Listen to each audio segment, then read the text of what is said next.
I had no idea it was going to take 2.5 years.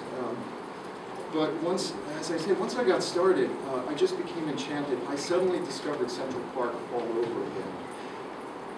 And to not only be able to tell, is that a black, or is that a scarlet oak, or is it a hybrid, but to be able to begin to see Olmsted's vision, and how he used trees as borders, and curtains, and corners, and suddenly that whole world became visual to me.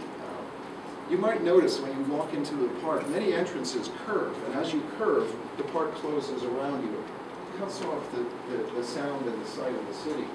And all of that just sort of flipped my switches, and my senses were totally tuned into trees.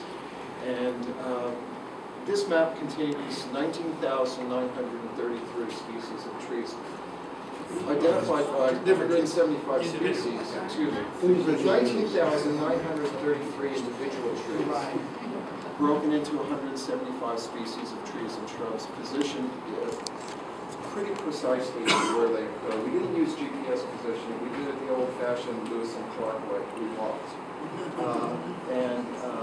I made a lot of notes. Conservancy's database? They have a database of all the trees with GPS locations. At the CPC? The Central Park Conservancy. Why didn't you tell them that 3 years ago?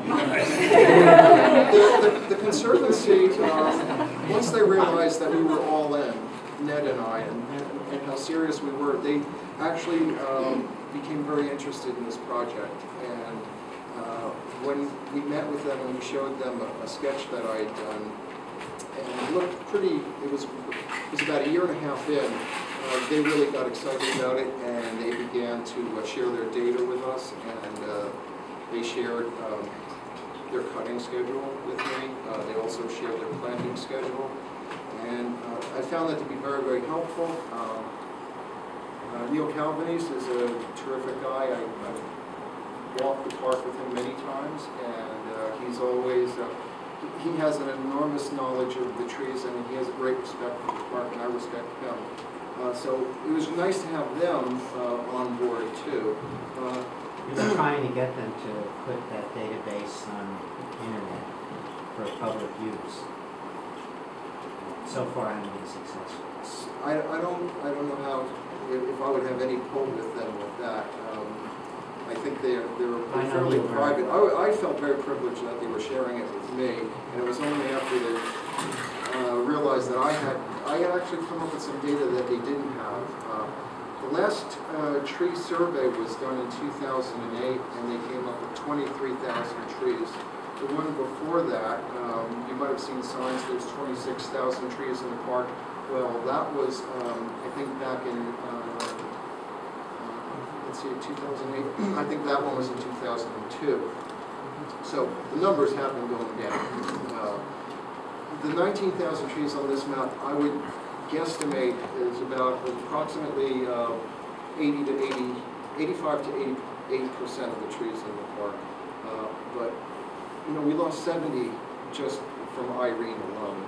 And of course, I was working on this map on August 19, 2009, and after that, I was erasing trees for 2 weeks. I removed specifically 300 trees, mostly from the Great Hills, South Slope, and around the tennis courts. So anyway, this was late. You know, if there were days I thought I was going crazy. What am I doing? Who cares about trees? Who's going to buy this thing? And there were days where I was just elated, and I was doing something I love in a place that I feel is a treasure and really should be preserved. It's the first landscape park in America. It started the whole urban green space awareness, and it's there every day for us, and it's free. And it's loaded with birds, and now I can tell you what tree that bird is that I'm looking at. So anyway, thank you for your time, and if there's any questions, I'd be happy to answer.